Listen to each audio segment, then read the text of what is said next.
Nianze na Mheshimiwa Mohamed Chande Othman, mwenyekiti wa tume. Nitaomba Mheshimiwa Jaji usimame. Mheshimiwa Jaji Othman ni mtu mwenye uzoefu na weledi mkubwa katika masuala ya sheria, haki za binadamu na utunzaji wa amani. Sote tunafahamu alikuwa jaji mkuu wa Tanzania kutoka mwaka 2010 hadi mwaka 2016. Ameteuliwa na makatibu wakuu wa Umoja wa Mataifa tangu 2017 mfululizo mpaka sasa kuongoza uchunguzi wa kifo cha katibu mkuu wa pili wa Umoja wa Mataifa kilichotokea Ndola, Zambia mwaka 1962. Ni mwenyekiti wa Tume Huru ya Kimataifa ya Uchunguzi ya Baraza la Haki za Binadamu la Umoja wa Mataifa kuhusu Sudani. Pia aliwahi kuwa mwenyekiti wa Tume ya Kimataifa ya Baraza la Haki za Binadamu la Umoja wa Mataifa kuhusu Ethiopia. Ni mshauri mwandamizi na wa mwendesha mashtaka wa Mahakama ya Kimataifa ya Uhalifu ICC. Alikuwa mwendesha mashtaka mkuu wa Timor Mashariki mwaka 2000, na kabla hapo alikuwa mkurugenzi wa mashtaka wa Mahakama ya Kimataifa ya Jinai ya Mauaji ya Rwanda. Alikuwa pia mwenyekiti wa tume ya kuangalia mfumo wa haki jinai nchini, kazi aliyoikamilisha mwaka jana. Asante sana Mheshimiwa Jaji.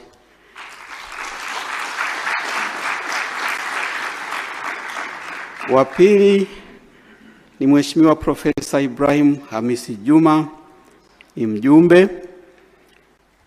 Yeye tunafahamu pia alikuwa jaji mkuu wa Tanzania kutoka mwaka 2017 hadi 2025. Amewahi kuwa mwenyekiti wa tume ya kurekebisha sheria na amewahi kuwa pia profesa mshiriki wa sheria katika Chuo Kikuu cha Dar es Salaam. Akiwa jaji mkuu wa Tanzania, alisimamia maboresho makubwa ya utendaji katika mahakama ya Tanzania, na kwa kutambua mchango wake katika kazi hiyo alitunukiwa nishani ya kumbukumbu ya Muungano daraja la pili. Mheshimiwa Profesa Ibrahim Juma pia amewahi kuwa mjumbe wa Tume ya Rais ya kuchunguza chanzo, mazingira na sababu za vifo vya watu 4 Sinza, Dar es Salaam mwaka 2006. Ilikuwa inajulikana kama Tume ya Jaji Kipenka. Asante sana Mheshimiwa Jaji.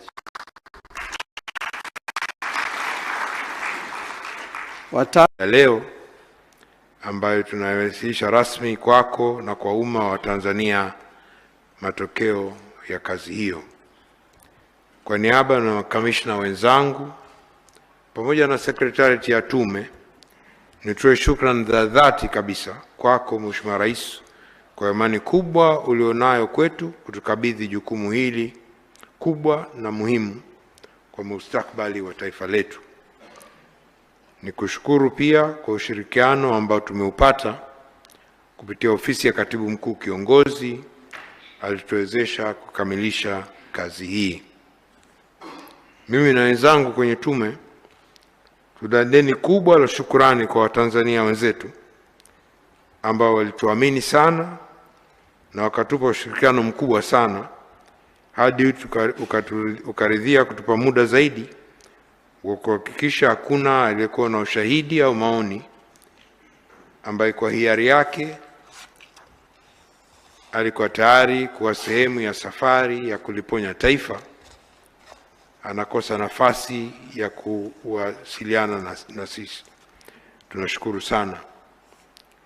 Kote tulikoenda, wananchi waliofika mbele ya tume wameeleza kuhusu yaliyotokea wakati na baada ya uchaguzi mkuu Oktoba 25 na kukiri kwamba sivyo tulivyo Watanzania kwa asili yetu, kwa hulka yetu na kwa malezi ya waasisi wa taifa la Tanzania.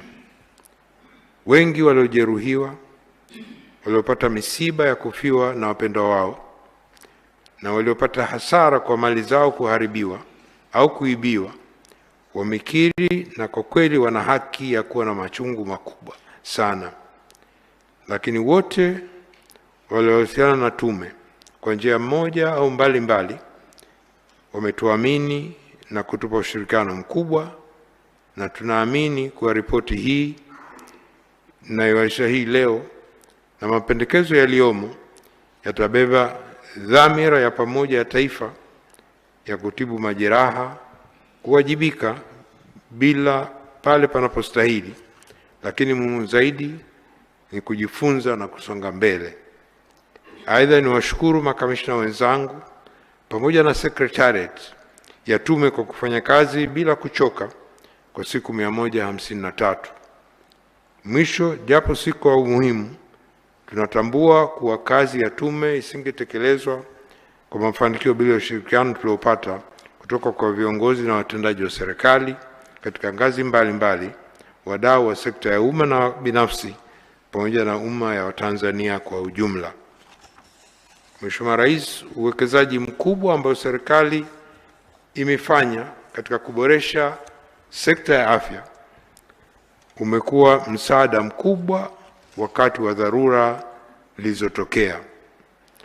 Wafanyakazi kwenye vituo vya afya na hospitali za umma, taasisi za dini na binafsi vilivyohusika walifanya kazi kubwa sana katika mazingira magumu, wengine wakibaki kazini kwa zaidi ya masaa 72 mfululizo kuwahudumia majeruhi, na tunawashukuru pia viongozi wa vituo hivyo kwa kuipa tume taarifa zote zilizohitajika.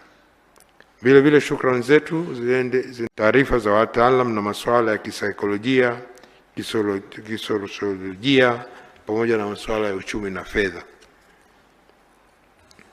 Mheshimiwa Rais, jukumu kuu la tume lilikuwa ni kubaini ukweli, fact finding, kuhusu matukio ya ghasia ya wakati na baada ya uchaguzi mkuu Oktoba 25 kwa kuongozwa kwa hadidu za rejea 6.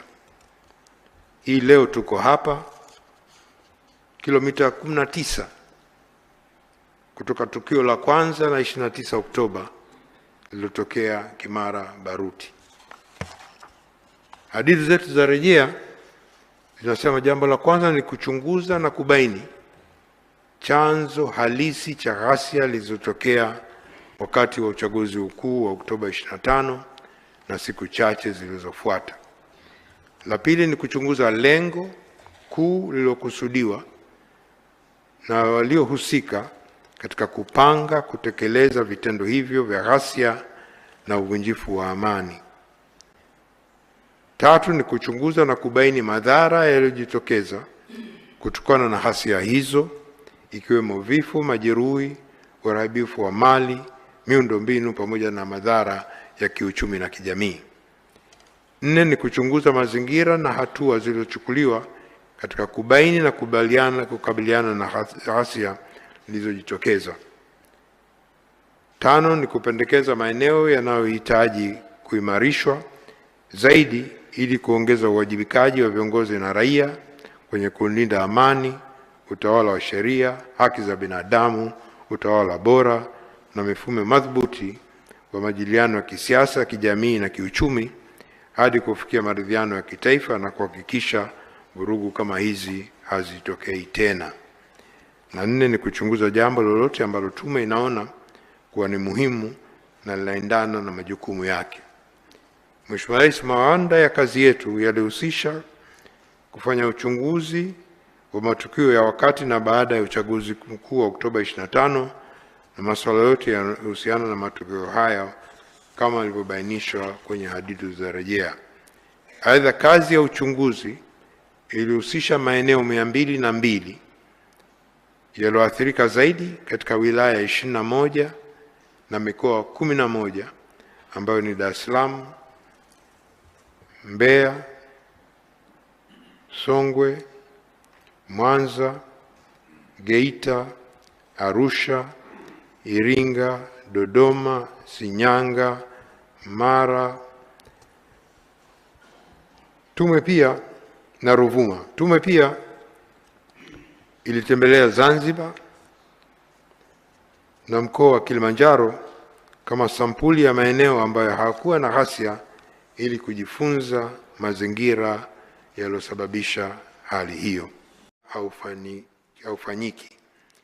Mitandao hiyo ilitumika pia kuandaa majukwaa ya majadiliano na kupanga mbinu na kuwaelekeza waliokubali kushiriki vurugu kwa kuzuia uchaguzi mkuu namna ya kufanikisha lengo hilo. Wapo pia mashahidi walioshiriki kufanya ghasia waliokuja mbele ya tume na kukiri kuwa baadhi yao walipewa simu maalum za mkononi na kupewa kazi ya kupiga picha na video za matukio kama vile majeruhi na vifo, au kupiga picha jirani na magari ya jeshi la ulinzi, sambamba na picha za maeneo mbalimbali ya wafanya ghasia walikuwa wamefanikiwa kufanya uratibu, na kisha picha hizo na video zote hizo kurusha moja kwa moja kwenye mitandao ya kijamii ili kuibua hasira za wananchi na kuwahamasisha nao wajitokeze kufanya ghasia kwa vile waliaminishwa kwamba jeshi la Tanzania liko upande wao. Kundi la pili la vichocheo ni kauli za baadhi ya wanasiasa ambazo ziligeuka na kuwa kauli mbiu za walikuwa wanafanya ghasia. Mfano wa kauli mbiu hizo ziko 12, lakini ziko nyingi ambazo baadhi ya washiriki katika ghasia walikiri kuzitumia ni zifuatazo: no reform no election, Oktoba tunatiki, Oktoba tunatoka, tumedhamiria uchaguzi hautofanyika, Samia must go, tunataka kuikomboa nchi yetu, hakuna uchaguzi chini ya serikali hii, tunahakikisha nchi haisimami mpaka serikali iondoke, hakutakuwa na uchaguzi bila mabadiliko ya mfumo, serikali hii imepoteza uhalali wa kuongoza nchi, ni lazima shinikizo la wananchi liongeze hadi serikali iondoke, na mchakato na kuwapata wagombea umekuwa taratibu, wagombea sio halali, mchakato urudiwe. Hizo ni baadhi ya kauli. Madaktari bingwa 80 wa sekta ya umma na binafsi katika mikoa 11 iliyotembelewa na tume, sambamba na picha mnato na mjongeo zilizothibitika kuwa na ukweli. Tathmini ya tume ni kwa jumla ya vifo vilivyotokana na ghasia za uchaguzi mkuu ni 518, ambao wanaume ni 490 sawa na 94.6, na wanawake ni 28 sawa na 5.4.